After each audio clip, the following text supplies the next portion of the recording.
Rishabh, come in.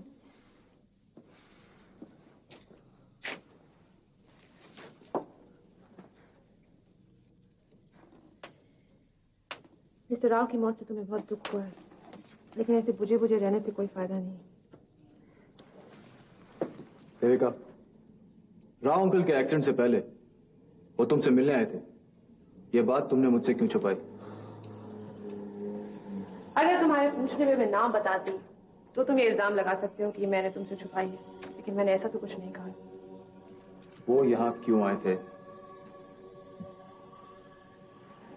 Rao यहाँ क्यों आए थे वो बताने को जिंदा नहीं है और मुझे मालूम नहीं। देखो देविका, मैं अच्छी तरह जानता हूं कि सच को छुपाने का और झूठ नहीं बोलने का आर्ट तुम्हें खूब आता है, लेकिन तुम्हारी ये ट्रिक्स मेरे साथ नहीं चलेगी। साफ साफ बताओ कि मिलान से लौटने के बाद मुझे मिलने से पहले राव अंकल तुमसे मिलने क्यों आए थे? मुझे पता होता तो मैं तुम्हें जरूर बता देती ऋषभ। तो तुम क्या कहना चाहती हो कि राव अंकल यहाँ आए, तुम्हारी सूरत देखी और चले गए? ऐसा तो मैंने नहीं कहा। तो फिर क्या कहना चाह रही हो?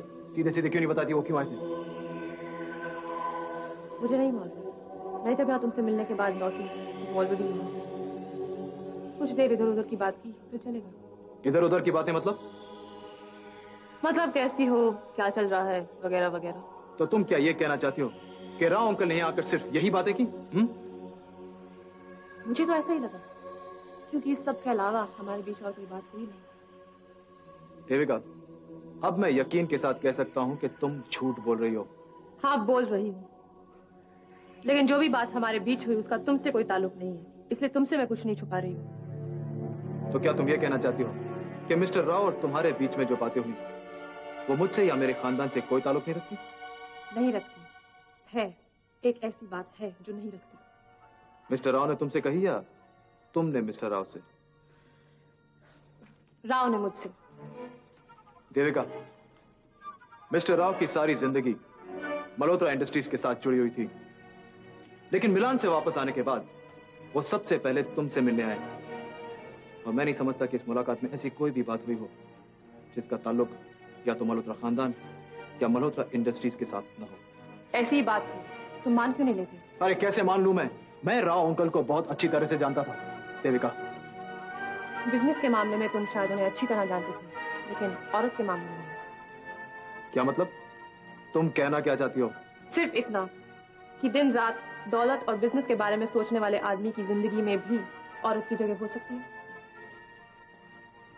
क्या तुम ये कहना चाहती हो कि राव अंकल ने यहाँ आकर तुमसे तुम्हारी बात की? नहीं, अपनी बात की। अरे घुमा फिरा कर बात क्यों करती हो तुम? चलो बता ही देती हूँ। 3 हफ्ते मिलन में रहने के बाद राव को शायद तन्हाई का बहुत एहसास हुआ होगा, इसीलिए यहाँ आकर वो फौरन मेरे पास आए और मुझसे पूछने लगे अगर मैं उनसे शादी करूंगा। शादी? इम्पॉसिबल, ये हो ही नहीं सकता, ये मैं मानने के लिए तैयार ही नहीं हूँ। मैंने कब कहा तुम मानो? देविका, मरने के बाद एक शरीफ आदमी को इस तरह बदनाम क्यों कर रही हो तुम? इसमें बदनामी की क्या बात है? एक आदमी एक औरत से पूछता है कि मुझसे शादी करोगी, इसमें बदनामी की क्या बात है? तो तुम्हारा जवाब क्या था? मैंने ना कह दिया, गुस्से से नहीं, मुस्कुरा के। देविका, मेरे डैडी की मौत में और राव अंकल की मौत में 2 चीजें कॉमन थी। वो क्या? पहली, दोनों की मौत एक्सीडेंट में हुई, और दूसरी तुम।